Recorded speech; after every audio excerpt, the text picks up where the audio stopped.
Close your eyes for a minute, close your eyes for a second. I won't change my mind. I do need to cover the final weddings in just 15 minutes, guys. I don't know how I'm gonna get there, but I must try. Welcome back to my channel, Posh Fams, and thank you for joining us. In case you haven't subscribed, I don't know what you're waiting for. Click the red button, subscribe, share this channel with your friends. This is what we do here. We run commentary on reality shows, and I'm about to do on one, and that is Married at First Sight Australia. And we're gonna get straight into it. For my existing family, thank you for staying on and keep it locked in here. As always, share this channel and like, comment. Okay, with that said, let's get into the final weddings. And this wedding was between Andrea, 51-year-old Andrea, and Richard, 62-year-old Richard. They are the geriatric couples for this season, and it was fun to watch. And then we also get to Cray, Lauren, as well as Jonathan, Jono. Now, we would get into the nitty-gritty. I want to just dive in. Now, Andrea is coming from a broken marriage as well as a broken relationship, all thanks to Married at First Sight. So she said she watched Married at First Sight the last season, saw how a guy was gaslighting a girl, and woke up to an epiphany and found out how she also felt she was being gaslighted in her relationship, and that gave her the wake-up call. And she said, well, Married at First Sight, you caused me to wake up from my relationship, so now it's your turn to find me a new relationship. And she is here now. Personally, do I think this relationship is gonna last? I don't know. As with anything maths, it's just gonna hang in the air right now.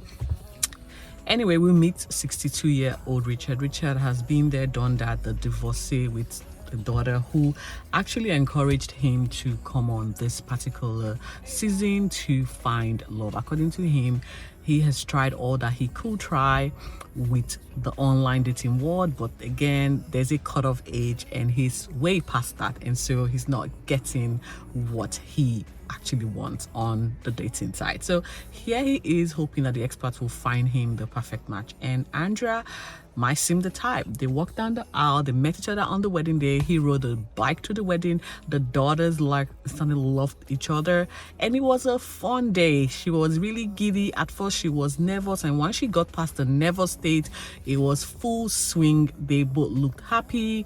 The reception was fantastic. In fact, there was nothing amiss in this relationship. They went on straight to their honeymoon, and guess who has consummated the relationship? Andrea and Richard. These guys are not wasting time. I guess with age come maturity, comes should I say confidence, and cheers to them. They are all the way in Sorrento and they are having the best time. Now let's just get to the main event, and that is between Lauren, who's a PR marketing business owner, and she's being paired with Jonathan, who is a health business owner as well. Now, this is where it gets interesting. Lauren is crazy, and if you don't know what crazy is, just look at Lauren and it depicts everything that you can imagine. Fun crazy, but I feel like she is still too young to understand the boundaries between having a laugh, having fun, and being serious. Now, why is she on the show? Guess what? I can tell you for a fact, she's promoting herself, she's promoting her business. There is no way she's in this for love. I don't think she's there yet, and it's quite evident, and we saw that just before the end of the episode. Now, Jonathan looks like he's ready. He's 39-year-old looking for love. He does seem ready, but for me, I'm thinking, why is a 39-year-old well-established, well-seasoned a man single? There must be something, and I don't know exactly what it is. He does come off as a nice guy, but I'm questioning that. He looks like a very calm person, but those calm people, they're quite dangerous. But anyways, straight up to the wedding. Before we get there, we meet Steph, the stepsister. Steph, the stepsister, looks like the one that actually wants to be married to Jonathan, because she pretty much is dictating what she thinks Jonathan wants and what she thinks Jonathan doesn't want. I can understand her, because when we see Lauren, who, by the way, forgot her bouquet at home, was so drunk like a kite that it was just hilarious. She couldn't start the day without having a drink. She eventually got ready, forgot that she needed to tan because her beautiful wedding dress, which I love, by the way, it's very, very original to her. Sorry guys, I'm looking everywhere. Was, too long, and the slits, I think, was showing her very tan, pale skin, and so she had to tan a little bit. I love the dress. Steph, Jonathan's sister, by the way, didn't like the dress, but no surprise there. She didn't really like anything about Lauren in this particular matchup. They got together eventually after being late for close to 2 hours. Lauren was late. The car did not fail to move from the driveway of her hotel where she was kept to the fact that she lost her, forgot her bouquet. It was just chaos. Like, she is a walking chaos. She did seem lively, but I guess with a lot of alcohol in your system, everything was just going to be a breeze. All the hype and the high of the day just, made her feel like she was enjoying everything else. The wedding was smooth sailing. She threw a lot more jokes than was necessary, but I guess this is who we're going to be seeing this particular season. I cannot wait to unpack this particular chaos that is Lauren.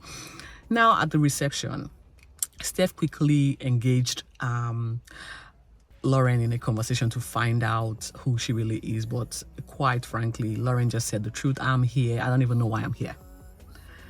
So, which pretty much solidifies the Steph sisters' belief that this is not the one for her stepbrother. She is the one. Steph is the one. If only stepsisters and stepbrothers can get married, Steph will literally be married to her stepbrother. That's how possessive and protective she sounded. I just felt it was a little bit too much coming from the sister. Your stepbrother knew what he's signing up for, and you trying to push the narrative of being protective doesn't cut it here. And I completely disagree with all of her antics. It was, should I say, well meant by her? I don't know. Lauren, on the other hand, she was just a foul mouth. She said everything under the sun that could be said. Jonathan, he took on the vibe, and they all laughed. It was in good fun. And they all both they were on their way to the honeymoon. Now, when they woke up the next morning, that appeared Lauren had got up an epiphany, realizing that she was in a one-night stand that wasn't going to end after one night, according to her. I think this is exactly what she does, just have fun the one night and hopefully never see you again, okay? And she's into the baddies, and the expert refused to give her the baddie because they wanted her to experience what it's like to be with a stable person or a stable guy. So I don't know. I think for Jonathan, the expert wanted him to see what it would be like to be with someone that's chaotic, and Jonathan is stable, well established. They got to their honeymoon somewhere in Queensland, and very, very quickly you could see that Lauren wasn't into Jonathan anymore, and I think Jonathan felt the same way. And before you know it, a conversation ensued where Lauren admitted to him being very nice, and I think this is where Jonathan got challenged and ticked off. I think he was offended that she made the comment about him being nice. According to him, being nice, is that word that women often use, and they want someone nice, but at the end of the day, when they get the niceness, they flip and want the body. And I think this is where Jonathan is going to hold her to account, because from his facial expression, he is not a nice guy. He might appear nice. I don't think this guy is a nice guy by any means. I don't know. I haven't really seen the rest of the series. I have refused to go on the blog to find out exactly what's been going on. But I don't see these two together by no way. And I don't think Lauren should have challenged him in the fact that he's not a nice guy. So I cannot wait to see how this unfolds between these two. Like I said, I don't want to get anywhere over 10 minutes because I have a lot of season left to watch, to unpack as well. Guys, this honeymoon is off to a bad start. There is a lot going on here that we need to unpack. Jonathan doesn't like being called Mr. Nice Man. What does he do about that? We're going to find out. Lauren is now saying she is over this guy. This is not what she ordered. And she is holding no bad. She is very, vocal about the fact that the goods she ordered is not what she's getting. So we will see. She wants Jonathan to be a bad guy, talk dirty to her, in fact throw her off the rails. She'll feel good about herself if he does that, but I really don't know how this is going to end, guys. Let's just continue on, and I will get back to you as we progress on this particular season. Thank you so much for watching. If you have watched this prior, again, I'm sorry that it's coming late. It's just what it is. Stay focused, guys. I will see you very soon. Bye.